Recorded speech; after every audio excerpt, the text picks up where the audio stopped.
राधे राधे दोस्तों, आप सभी का हमारे YouTube चैनल पर बहुत बहुत स्वागत है।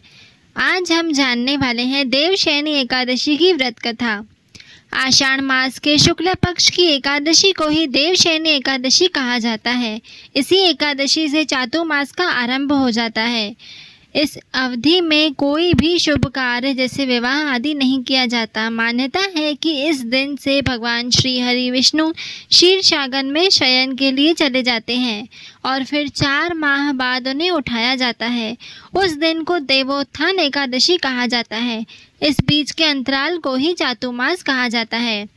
देवशयनी एकादशी को देवशयनी, महा एकादशी, थोली एकादशी तेलुगु, हरीश देवशयनी, पद्मनाभा शयनी तथा प्रबोधनी एकादशी भी कहा जाता है। देवशयनी एकादशी का महत्व। ब्रह्म वैदत्त पुराण में देवशयनी एकादशी के विशेष महात्म का वर्णन किया गया है। इस व्रत से प्राणी की समस्त मनोकामनाएं पूर्ण हो जाती हैं। यह एकादशी आषाढ़ माह के कृष्ण पक्ष की एकादशी, जिसे योगिनी एकादशी कहते हैं, उसके बाद वाली एकादशी होती है। आषाढ़ माह के शुक्ल पक्ष की एकादशी को देवशयनी एकादशी के नाम से जाना जाता है। देवशयनी एकादशी से ही विष्णु जी 4 माह के लिए योग निद्रा में चले जाते हैं। इस दौरान मुंडन संस्कार, शादी विवाह, सगाई, गृह प्रवेश समेत सभी मांगलिक कार्यों पर रोक लग जाती है। इस साल 6 जुलाई को देवशयनी एकादशी मनाई जाएगी। यह विशेष दिन श्री हरि विष्णु और माँ लक्ष्मी की पूजा के लिए माना जाता है। एकादशी व्रत के दिन व्रती को एकादशी व्रत कथा का पाठ अवश्य करना चाहिए। देवशयनी एकादशी के दिन ऐसा माना जाता है कि व्रत कथा का पाठ करने से भगवान विष्णु की कृपा से सभी मनोकामनाएं पूरी हो जाती हैं और मृत्यु के पश्चात मोक्ष की प्राप्ति होती है और समस्त पापों से मुक्ति मिल जाती है। तो आइए हम सभी मिलकर देवशयनी एकादशी की व्रत कथा का श्रवण करते हैं। धर्मराज युधिष्ठिर ने कहा, हे केशव, आषाढ़ शुक्ल एकादशी का क्या नाम है? इस व्रत के करने की विधि क्या है और किस देवता का पूजन किया जाता है? श्री कृष्ण कहने लगे, हे युधिष्ठिर, जिस कथा को ब्रह्मा जी ने नारद जी से कहा था, मैं वही तुमसे कहता हूँ। एक बार देव ऋषि नारद ने ब्रह्मा जी से इस एकादशी के विषय में जानने की उत्सुकता प्रकट की। तब ब्रह्मा जी ने उन्हें बताया, सतयुग में मानधाता नामक एक चक्रवर्ती सम्राट राज्य करते थे। उनके राज्य में प्रजा बहुत सुखी थी, किंतु भविष्य में क्या हो जाए यह कोई नहीं जानता। अतः वे भी इस बात से अनभिज्ञ थे कि उनके राज्य में शीघ्र ही भयंकर अकाल पड़ने वाला है। उनके राज्य में पूरे 3 वर्ष तक वर्षा नहीं हुई। भयंकर अकाल पड़ा। इस अकाल से चारों ओर त्राही त्राही मच गई। धर्म पक्ष के यज्ञ, हवन, पिंडदान, कथा, व्रत आदि में कमी हो गई। जब मुसीबत पड़ी हो तो धार्मिक कार्यों में प्राणी की रुचि कहाँ ही रह जाती है। प्रजा ने राजा के पास जाकर अपनी वेदना की दुहाई दी।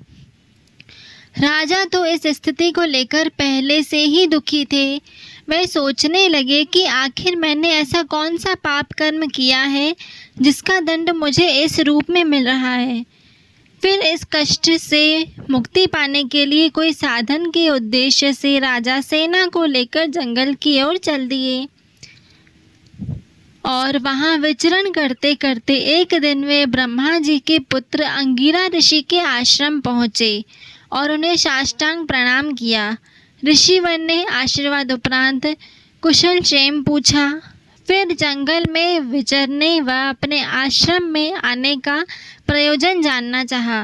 तब राजा ने हाथ जोड़कर कहा, हे महात्मा, सभी प्रकार के धर्म का पालन करता हूँ मैं, फिर भी मेरे राज्य में दुर्भिक्ष का दृश्य देख रहा हूँ। आखिर किस कारण से ऐसा हो रहा है?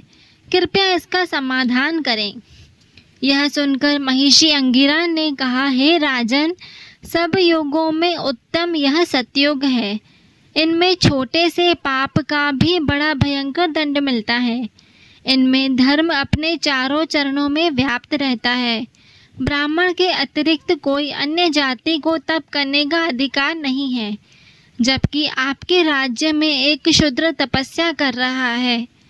यही कारण है कि आपके राज्य में वर्षा नहीं हो रही है। जब तक वह काल को प्राप्त नहीं होगा, तब तक यह दुर्भिक्ष शांत नहीं होगा। दुर्भिक्ष की शांति उसे मारने से ही संभव है। किंतु राजा का हृदय एक निरपराध शूद्र तपस्वी का शमन करने को तैयार नहीं हुआ। उन्होंने कहा, हे देव, मैं उस निरपराध को मार दूं, यह बात मेरा मन स्वीकार नहीं कर रहा है। कृपया करके आप कोई और उपाय बताएं। महर्षि अंगिरा ने कहा, आषाढ़ माह के शुक्ल पक्ष की एकादशी का व्रत कीजिए आप। इस व्रत के प्रभाव से अवश्य ही आपके यहाँ वर्षा होगी। राजा अपने राज्य की राजधानी लौट गए और चारों वर्णों सहित पद्मा एकादशी का विधि पूर्वक व्रत किया। व्रत के प्रभाव से ही उनके राज्य में मूसलाधार वर्षा हुई और पूरा राज्य धन धान्य से परिपूर्ण हो गया। ब्रह्म पुराण में देवशयनी एकादशी के विशेष महत्व का वर्णन किया गया है।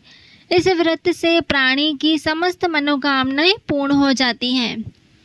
ऐसे ही और भी इन्फॉर्मेटिव वीडियोस के लिए आप हमारे चैनल से इसी प्रकार जुड़े रहें। हमारे चैनल को लाइक, शेयर और सब्सक्राइब करना ना भूलें। धन्यवाद।